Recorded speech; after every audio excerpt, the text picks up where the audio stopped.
요한복음 2장 1절에서 11절, 오늘 우리가 읽은 이 본문의 말씀에는 한 사건이 등장을 하죠.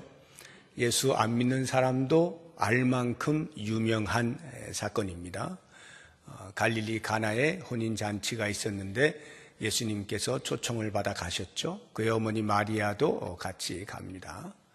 그곳에서 한참을 지내다가 물이 포도주가 떨어지죠. 그러니까 마리아가 예수님께 와서 포도주가 떨어졌다라는 공지를 합니다. 그때 이제 예수님께서 물로 포도주를 이렇게 만들어서 다시금 그 잔치를 살렸다라고 하는 이러한 그 내용입니다.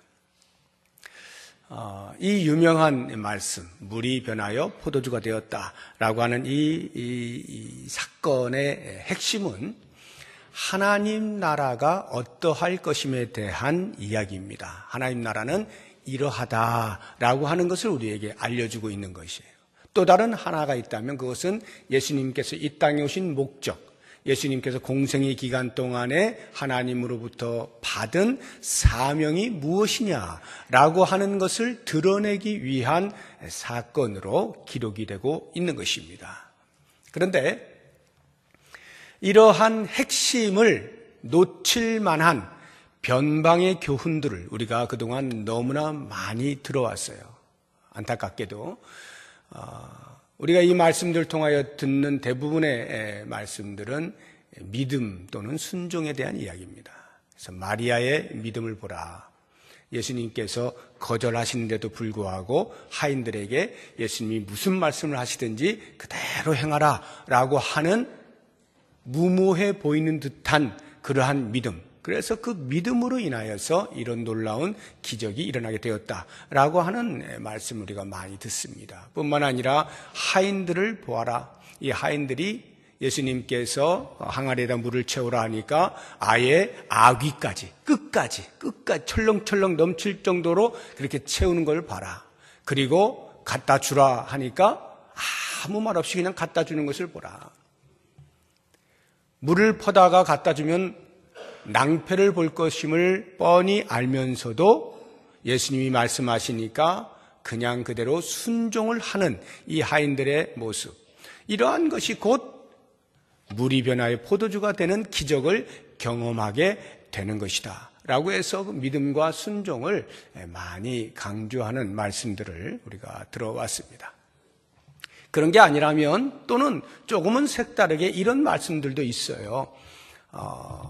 물이 변해서 포도주가 되는 것처럼 나를 변화시켜 주십시오 라고 하는 이러한 차원으로 이 말씀을 하기도 합니다. 그래서 이런 말씀을 하게 되는 근거 중에 그런 노래가 있죠. 옛날 노래인데요. 이게 주일학교 때 제가 배운 건지 언제인 건지 잘 모르겠는데 아무튼 예수님이 말씀하시니 물이 변하여 포도주 됐네, 그 찬송 있잖아요. 그리고 그 후렴에 보면은 어떻게 되죠? 예수님 나에게도 말씀하셔서 새롭게 변화시켜 주소서. 주님 명하여서 물이 포도주가 된 것처럼 저에게도 명하셔서 저에게도 말씀해 주셔서 저의 이 흉악한 삶이 포도주가 되듯이 변화될 수 있게 해주십시오. 이러한 자기 어떤 그 변화에 초점을 맞추어서 이 말씀을 또 그렇게 해석을 하기도 합니다. 그런데 이런 것들은요, 틀린 것은 아닙니다. 그렇지만 대단히 변방의 교훈들이다라고 하는 것입니다. 아니 어쩌면 이런 교훈들 때문에 이 사건이 우리에게 말하려고 하는 핵심을 많이 놓치고 있다라고 하는 것을 제가 말씀을 드리는 것입니다. 이미 제가 말씀드린 것처럼 이 사건이 우리에게 주고자 하는 것은 두 가지예요. 하나는 하나님 나라가 어떠하다라고 하는 것을 보여주는 것이고, 또 다른 하나는 예수님이 이 땅에 오셔서 행하시는 사명이 이것이다 라고 하는 것을 드러내기 위하여 기록되고 있다는 것입니다. 하나님 나라가 과연 어떠한 나라일까요? 하나님 나라는 예수님이 이 땅에 오실 때 같이 이 세상에 진격하여 들어왔습니다. 물론 완성된 건 아닙니다. 그 완성은 예수님이 다시 오시는 재림의 때에 완성된 모습으로 등장을 하게 될 것입니다. 그런데 이 하나님 나라의 특징은 한마디로 이야기하라 하면은 축제다 이렇게 봅니다. 페스티벌 또는 잔치. 그래서 마태복음 22장 2절에도 보면 예수님께서 천국에 대한 비유의 말씀하실 때 천국은 마치 자기 아들을 위하여 혼인 잔치를 배설하는 임금과 같으니 라는 말씀을 하고 있습니다. 그러니까 천국을 묘사를 할 때 임금이 자기 아들을 위해서 잔치를 벌여놓고 사람들을 모아다가 잔치 자리를 이렇게 배설하는 이러한 것으로 묘사를 하고 있다 이 말이에요. 하나님 나라가 이와 같습니다. 여러분 우리가 잔치를 할 때 한번 생각해 보세요. 잔치의 핵심이 뭐겠습니까? 당연히 사람들이죠. 잔치의 핵심 사람들. 여기 혼인잔치라고 하면 신랑과 신부가 주인공일 것이고 그 가족들, 친지들이 함께 기뻐할 것이고 뿐만 아니라 친구들 또는 초청받은 하객들이 다 같이 기뻐하는 거죠. 이러한 사람들이 당연히 중심입니다. 그런데 거기에 하나가 더 있어야 되죠. 그것은 바로 기뻐하는 것입니다. 기쁨이 있어야 잔치죠.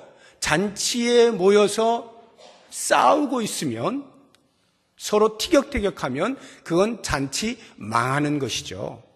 잔치의 핵심은 사람들과 기쁨입니다. 오늘 말씀을 보게 되면 포도주가 떨어졌잖아요. 포도주가 떨어졌으면 그냥 이제 다른 환타를 마시든지 이래도 되는 거 아닙니까? 그런데 유대인의 관습에는 포도주가 떨어졌다는 말은 곧 그 잔치가 끝났다는 것을 의미하는 것입니다. 그러니까 잔치가 진행되는 동안에는 반드시 포도주가 있어야 돼요. 왜냐하면 그것이 기쁨의 상징이에요. 그러니까 포도주를 통해서 흥을 돋구는데 잔치의 기쁨이 없으면 안 된다는 것입니다. 그래서 포도주가 떨어지면 그 잔치는 망하는 겁니다. 유대인들은 보통 일주일씩 이 혼인잔치를 하거든요. 신랑 집에서. 그런데 포도주가 떨어지면요. 이제 그냥 가라는가 보다 하고 손님들이 그냥 가버린다 이 말이에요. 그래서 이 포도주가 떨어졌다는 것은 기쁨이 떨어진 것인가 잔치가 망했다라고 하는 것이죠. 그래서 반드시 포도주가 다시 있어야만 되는 거예요. 잔치를 계속 하려면. 자, 이것이 바로 하나님 나라의 특징이에요. 우리가 가게 되어질 그 하나님 나라에는 영원토록 주님과 함께 모인 모든 주의 백성들이 기쁨의 삶을 사는 거예요. 영원토록. 이게 하나님 나라의 특징입니다. 그렇다고 하면 예수님과 함께 이 땅으로 진격해 들어온 하나님의 나라, 그래서 예수님은 과연 이 땅에서 무엇을 하시는가라고 할 때 그 하나님의 나라를 완성하기 위하여 오셨다라고 하는 것입니다. 더 쉽게 이야기하면 하나님과 우리 사이에 갈라진 관계의 단절로 인하여 발생한 기쁨의 상실, 그것을 다시 회복하게 하시려고 예수님께서 이 땅에 오셨다. 그러니까 예수님의 공생의 시작이라고 하는 것은 곧 우리에게 기쁨을 주시기 위한 사명의 시작이다라고 하는 것을 알 수가 있는 것입니다. 오늘 말씀도 보게 되면요, 물이 변하여 포도주가 되잖아요. 물을 포도주로 바꾸시는데 그 물이 어떤 물이냐면 정결 예식을 위하여 사용하는 돌 항아리들이 있습니다. 거기에 물이 담겨 있는 거예요. 이제 이 정결 예식이라고 하는 것이 항상 유대인들은 밖에 나갔다 들어오면 밖에 먼지 하나 묻는 것들이 다 부정한 것이 됩니다. 하나님의 백성으로서 세상에 부정한 것들을 떨어버리는 거예요. 그래서 그 돌 항아리에서 물을 떠다가 씻어냄으로써 깨끗하게 된다라고 하는 상징적 행위를 했기 때문에 그 물을 받아놓은 항아리를 가리켜서 정결 예식을 위한 항아리 이렇게 말을 하는 것인데, 지금 이 혼인잔치집에도 역시 마찬가지입니다. 그 정결 예식에 쓰는 그 돌 항아리에다가 물을 채우라고 예수님이 말씀하시는 거예요. 그리고는 그 물을 떠다가 주니까 그게 포도주가 되었다는 거예요. 무슨 말일까요? 하나님의 백성들, 이스라엘 백성들, 하나님의 백성들이 하나님과의 관계가 단절된 인간들을 대변해서 하나님과 어떻게 하면 다시 회복될 수 있느냐라고 하는 것으로 하나님께서 그들을 불러 세우시고 율법을 주시지 않습니까? 그 율법을 통하여서 하나님 앞에 다시금 나올 수 있는 기회들을 주시는 거예요. 그러나 그 율법은 사람들로 하여금 완벽한 기쁨에 도달하지 못하게 한다는 것을 보여주는 것이, 사람의 마음속에 그 물이 영원토록 포도주가 될 수는 없다라고 하는 것을 우리에게 보여주고 있는 거예요. 율법의 한계를 보여주는 거예요. 그런데 예수님께서 그 물을 포도주로 바꾸어 내시지 않습니까? 어떤 일입니까? 예수님께서 십자가에서 죽으시고 다시 부활하시는 이 놀라운 사건, 복음, 이것으로 말미암아서만 진정한 기쁨이 우리에게 다가온다라고 하는 것을 알게 해주는 것이 이 사건이라 하는 것입니다. 그러니까 혹시 이 포도주 이야기하면서 많은 애주가들이, 성도들 가운데 애주가들이 있잖아요.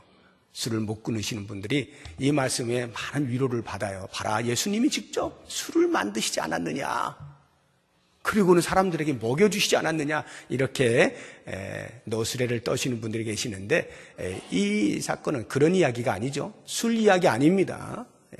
기쁨에 관련되어진 이야기다라고 하는 것을 꼭 기억을 하시면 좋겠어요. 이 사건이 첫 번째 표적이에요. 11절 보면 예수께서 이 첫 표적을 갈릴리 가나에서 행하여, 이렇게 됐잖아요. 예수님이 공생애를 시작하시고 처음으로 표적을 보여주신 것이 바로 이 사건이다라고 하는 거예요. 왜 그러셨을까? 당신이 이제 공생애를 시작하면서 당신에게 주어진 사명이 무엇인지에 대한 큰 그림, 청사진을 모두에게 보여주고 있는 사건이라 이 말이에요. 그러면 왜 예수님께서 처음에 그 마리아의 청에 대하여 거절을 하셨을까요? 여자여, 이것이 나와 무슨 상관이 있습니까? 내 때가 아직 이르지 않았습니다. 이렇게 말씀하심으로써 어머니 마리아의 청을 거절한 이유가 뭐겠어요? 그렇습니다. 만약에 마리아의 믿음을 우리에게 소개하기 위하여 주신 말씀이라고 한다면 예수님이 굳이 거절할 필요도 없었겠죠. 정말 훌륭한 믿음입니다 하고는 바로 바꾸어 주시면 되죠. 자, 당신의 믿음이 이렇게 기적을 낳았습니다 말씀하시면 되는데 왜 거절을 하셨을까요? 거절한 이유가 있죠. 예수님은 지금 공생에 하나님으로부터 받은 사명, 하나님 나라의 백성들이 잃어버린 기쁨을 회복시켜 주시기 위하여 지금 사역을 시작하고 계시는데, 마리아는 그게 아닌 거죠. 단순히 그냥 포도주가 떨어진 거예요. 그런데 자기 아들에 대한 기억이 생생하잖아요. 태어날 때부터 천사가 수태고지를 하지 않습니까? 그리고는 목자들이 또 와가지고 천사들을 통하여 들려주신 말씀들을 또 행하기도 하고요. 12살 되었을 때 예수님께서 예루살렘에서 행하신 그런 모습들을 보면서 등등 이 마리아의 마음에는 자기 아들이지만 범상치 않은 인물임을 충분히 알고 있는 것입니다. 그러니까 이야기를 하면 어떻게 해서든지 문제를 해결해 줄 수 있을 것이다 라고 하는 막연한 기대감이 있었을 거예요. 메시아라고까지는 생각을 못하는 것입니다. 지금 메시아로서 예수님이 공생애를 지금 첫 발을 내디뎠다고 하는 사실을 알지 못하는 것입니다. 그냥 하여튼 기적을 행할 수도 있는 범상치 않은 인물에 대한 기대감으로 이야기를 하는 거예요. 그러니까 예수님께서는 그게 아니다라는 것이죠. 나는 기적을 행하기 위해서 이 땅에 온 것이 아니다라는 거예요. 그것을 드러내시는 겁니다. 거절을 통해서. 내가 할 일은 그게 아니고 십자가의 죽음을 통하여, 내 때가 아직 이르지 않았다라고 하는 이 내 때가 어느 때입니까? 십자가의 죽으심 아니에요. 바로 그 때를 위하여 나는 지금 사역을 하고 있는 것이요, 당신이 생각하는 그런 인물이 아니고 나는 그런 일을 하기 위하여 이 땅에 온 사람이 아니요 라고 하는 것을 거절을 통하여 드러내고 있는 것이죠. 그렇다고 하면 왜 나중에 다시 그 청을 들어주셨을까? 왜 다시 시행을 하셨을까? 그것은 생각해 보니까 갑자기 예수님이 내가 너무 심하게 말했나? 엄마한테 하면서 마음이 바뀌어가지고 순간적으로 다시 해야 되겠다. 이렇게 해서 이 일을 행하신 것이 아니라 애시당초 예수님이 초대를 받을 때부터 이미 이 자리에서 첫 표적을 행해야 되겠다라고 하는 의도를 가지고 들어오신 거예요. 다시 말하면 이 사건을 통하여서 하나님의 나라가 어떠함을 드러내고 내가 앞으로 어떤 일을 위하여 이 길을, 십자가의 길을 걸을 것이다 라고 하는 것을 나타내야 되겠다라고 하는 그 예표로서 시행을 하신 것이다 라고 하는 것입니다. 자, 이제 이 말씀들을 우리가 볼 때에 실제로 우리의 삶을 한번 보자고요. 우리의 삶에서 예수님을 믿게 되었을 때 우리의 감정이 어떠했습니까? 억만 죄 중에 있었던 우리 자신을 발견하게 되었을 때 그 죄를 십자가의 모든 고난과 희생을 통하여서 사하시고 우리를 구원의 길로 인도하셨을 때 그것을 깨닫게 되는 순간 우리의 마음에 찾아오는 밀려오는 기쁨이라고 하는 것은 그 무엇과도 바꿀 수가 없고 무엇으로도 표현할 수가 없는 것 아닙니까? 그러한 경험들이 우리에게는 대부분 다 있을 거예요. 설령 모태신앙으로 자란 사람들조차도 그 삶의 과정 속에서 만나지신 그 주님으로 말미암는 큰 기쁨을 분명히 기억하고 있을 것입니다. 이것이 구원의 기쁨이에요. 주님께서 우리에게 베푸신 그 기쁨, 하나님과 다시 관계가 회복되어지면서 찾아오게 되는 기쁨, 우리는 이러한 것들을 다 맛보고 사는 것입니다. 그런데 우리의 고민은 그 다음에 있죠. 분명히 내 삶 가운데서 그러한 경험들이 있음에도 불구하고 그리고 지금도 여전히 그러한 기쁨들이 있음에도 불구하고 가끔씩은 이 기쁨이 오락가락한다는 거예요. 그렇게 그 기쁨이 내 속에서 충만하게 임할 때가 있는가 하면 가끔은 아주 무기력한 상태로 내가 언제 그런 기쁨을 누렸던가 싶을 만큼 무기력한 상태로 살아가는 자신의 모습, 이렇게 기쁨이 오락가락하고 있는 것에 대한 고민이 우리 모두에게 있다는 거예요. 왜 그럴까요? 왜 예수님께서 우리의 모든 죄를 십자가에서 다 도말하시고 구원을 하셨다고 하면 그 기쁨이 계속 유지가 돼야 되는데 왜 이렇게 오락가락하는 것일까요? 그것은 하나님의 나라가 아직 완성된 상태로 도래한 것이 아니기 때문에 그렇습니다. 하나님의 나라의 완성은 주의 다시 오시는 그날이에요. 그러니까 우리가 가게 되어질 저 천국이라고 할 때 그 천국에서의 삶은 더 이상의 오락가락하는 일은 없어요. 영원히 주와 함께 기쁨의 축제를 누리며 사는 것이에요. 그런데 이 땅에 발을 디디고 살아가고 있는 동안은 아직 완성된 하나님의 나라가 아니기 때문에 우리에게 기쁨이 왔다 갔다 할 수가 있다 이 말이에요. 어떤 경우에 우리들에게서 기쁨이 떠나가게 될까요? 삶의 무게가 우리의 어깨를 짓누를 때, 너무 그게 크게 와 닿을 때 내 안에 있는 기쁨을 미처 볼 겨를이 없어서 사라진 것처럼 느껴질 때가 있죠. 또는 내가 죄 중에 빠져 있을 때, 죄는 하나님과 우리 사이에 담을 세워놓는 것이니까 그 죄로 인하여서 당연히 하나님 앞에 나아가지 못하면 기쁨이 사라지게 되는 것이죠. 또는 주님께서 우리에게 주시는 그 놀라운 기쁨보다 이 세상이 우리에게 주는 일시적인 순간적인 기쁨들에 더 탐닉하게 될 때, 이럴 때도 역시 마찬가지로 우리의 영혼의 곤고함을 느낄 수가 있습니다. 세상을 사랑하면 하나님을 사랑하지 못하게 되는 것이죠. 그런가 하면 나는 한 번도 주님 곁을 떠나본 적이 없는데도 불구하고 주의 교회에서 주어진 모든 일들을 최선을 다해서 감당하고 있음에도 불구하고 내 마음에서 기쁨이 사라질 때가 있어요. 그것은 종교의 행위에 우리가 속기 때문입니다. 율법의 행위를 통하여서 그 열심을 통하여서 당연히 그로 말미암아 기쁨이 나에게 찾아온다라고 하는 이러한 속임수에 넘어가게 되면 분명히 열심히 하고는 있는데 마음에는 아무런 기쁨을 찾아볼 수가 없는 그런 경우도 없지 않습니다. 어떠한 이유에서든 우리 속에서 구원의 기쁨이 약화되거나 사라지게 될 때 과연 우리는 어떻게 해야 할까? 오늘 말씀이 우리에게 그 답을 주고 있는 거예요.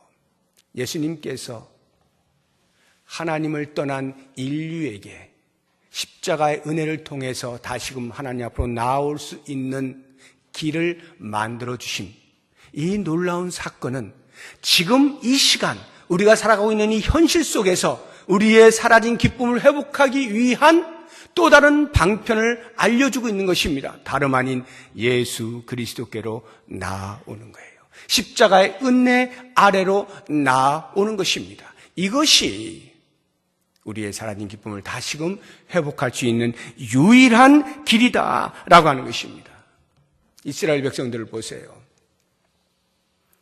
광야의 삶에서 또는 가나안 땅에서 그 오랜 세월 동안에 얼마나 많이 하나님의 은혜를 체험했습니까? 그럼에도 불구하고 끊임없이 찾아오는 환경들로 인하여 원망을 쏟아내고 불평을 하지 않습니까? 그럴 때마다 성경이 우리에게 들려주고 있는 이스라엘 백성들을 향하여 권면하시는 하나님의 말씀, 4글자입니다. 기억하라, 기억하라. 항상 이 말씀으로 그들에게 권면해요. 뭘 기억하라는 거예요? 너희를 애굽에서 인도하여 내신 여호와 하나님을 기억하라.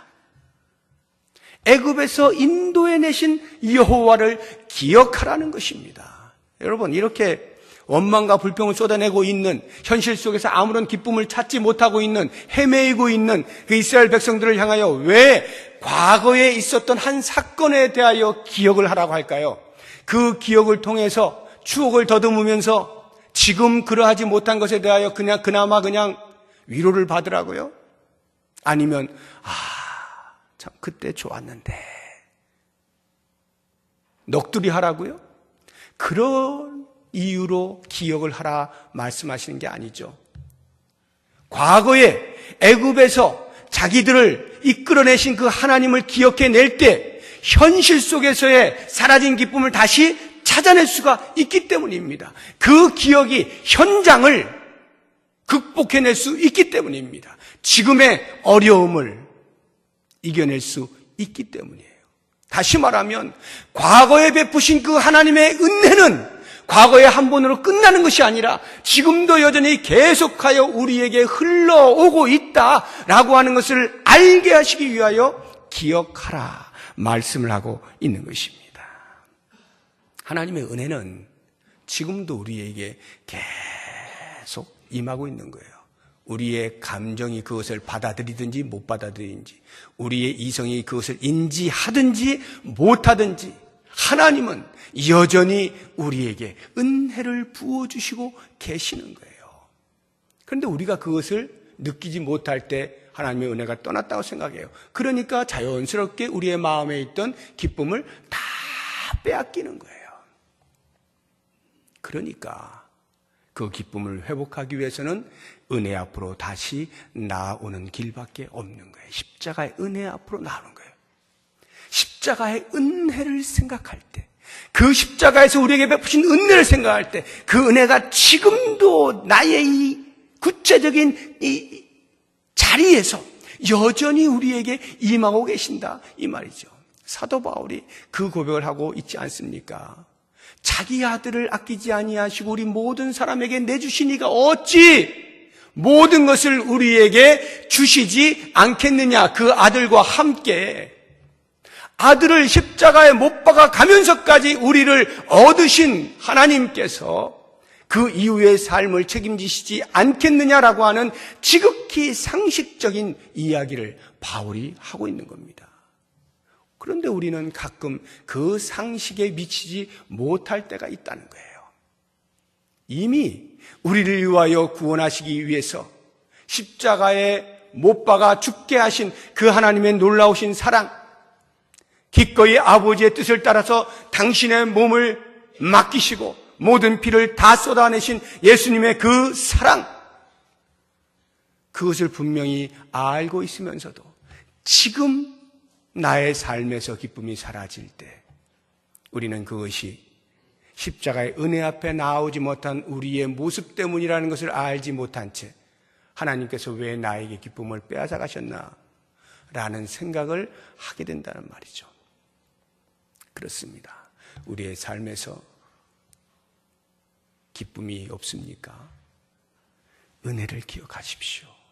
베푸신 은혜 앞으로 나오십시오. 그러면 그 은혜가 지금 내 삶에도 여전히 다가오고 계심을 깨닫게 돼요. 그 은혜를 깨닫게 되어질 때 비로소 우리의 마음에는 다시금 기쁨이 회복이 되기 시작하는 것입니다. 사랑하는 여러분, 무엇 때문에 기쁨을 잃어버렸는지, 무엇 때문에 우리가 그 십자가의 은혜로부터 멀리 떨어졌는지, 어떠한 이유가 되었든지 그것을 뒤로 한 채 다시금 십자가의 은혜 앞으로 나오게 되면 무뎌진 우리의 마음들, 돌같이 딱딱해진 우리의 마음들이 부드러워지는 것을 느끼게 될 거예요. 그 십자가의 은혜 앞에 나 자신을 펼쳐 보일 때 내가 얼마나 하나님 앞에 존귀한 존재로 서 있는지를 깨닫게 되면서 그 사랑을 노래할 수가 있게 되는 것입니다.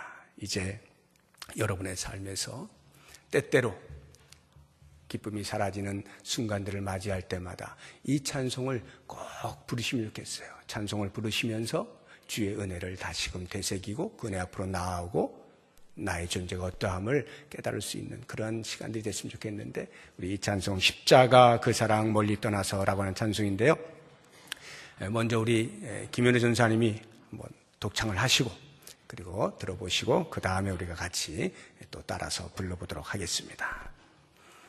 십자가 그 사랑 멀리 떠나서 무너진 나의 삶 속에 잊혀진 주 은혜, 돌 같은 내 마음 어루만지사 다시 일으켜 세우신 주를 사랑합니다. 찬양 들어보겠습니다. 십자가 그 사랑 멀리 떠나서 무너진 나의 삶 속에 잊혀진 주네, 돌 같은 내 마음, 돌 같은 내 마음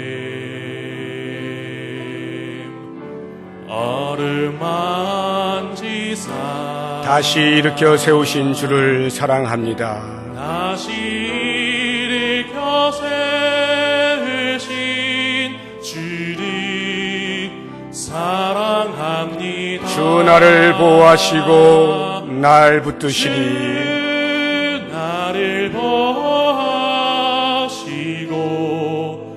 날 붙드시리. 나는 보배롭고 존귀한 주님의 자녀입니다. 보배롭고 존귀한 주님의 자녀. 주 너를 보호하시고 주 너를 보호하시고 널 붙드시리. 너는 보배롭고 존귀한 주의 자녀라. 보배롭고 존귀한 주. 가사를 깊이 생각하시면서 우리 같이 한번 불러보겠습니다. 십자가 그 사랑 멀리 떠나서 무너진 나의 삶 속에 잊혀진 주네, 돌 같은 내 마음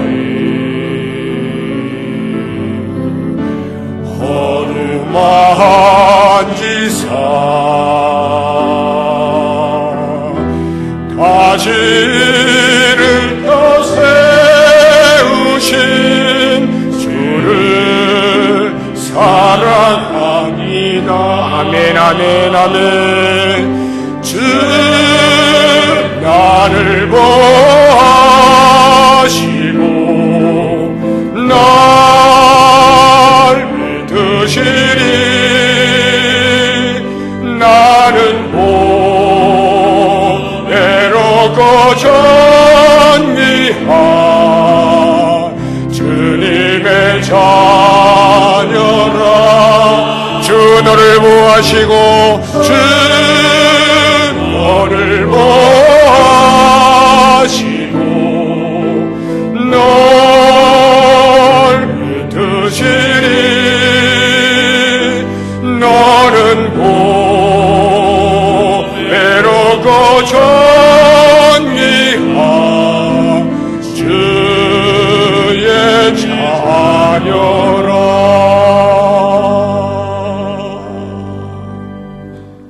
오늘 말씀을 생각하시면서 또 같이 부른 이 찬송의 가사를 생각하시면서 우리 같이 잠시 묵상으로 기도하는 시간을 갖도록 하겠습니다.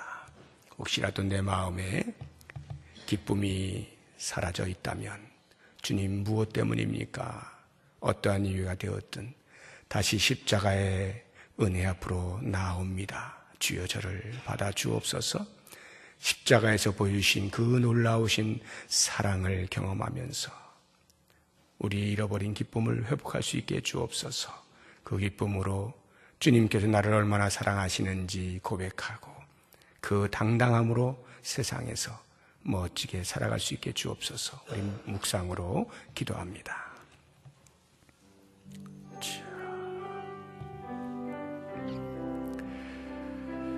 주님,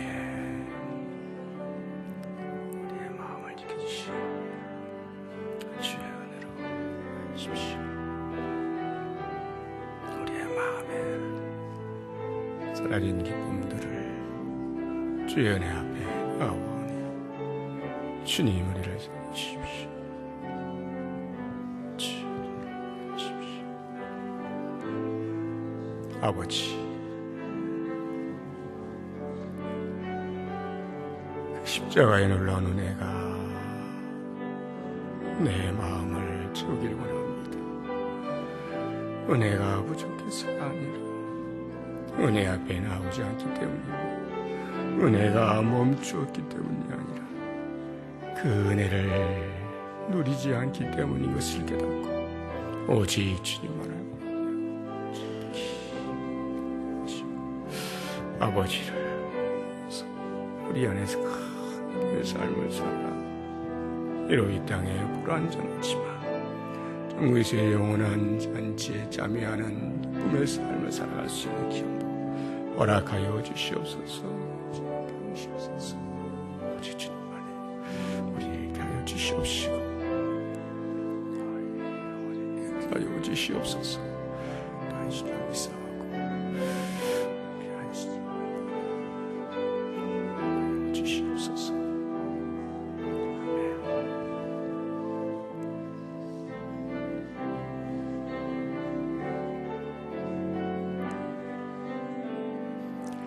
하나님 아버지 감사합니다. 우리를 구원하여 주셔서 감사합니다. 십자가의 은혜를 경험하게 해주셔서 감사합니다. 지금 이 시간 내 마음속에도 여전히 그 십자가의 은혜가 흐르는 것을 잊지 않게 하여 주옵소서.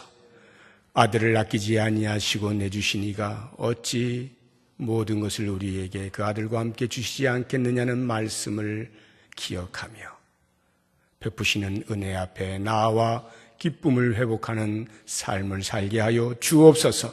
비록 불완전하다 할지라도 은혜가 중단되어서가 아니라 은혜가 멈추어서가 아니라 은혜가 사라져서가 아니라 우리가 그 은혜 앞으로 나오지 않기 때문임을 알고 다시금 나아가 기쁨을 회복하고 저 영원한 나라에서 누리게 될 그 기쁨을 이 땅에서 맛을 보며 살아갈 수 있는 참 성도로 살아가게 하여 주시옵소서. 예수님의 이름으로 기도드립니다. 아멘. 우리 다 같이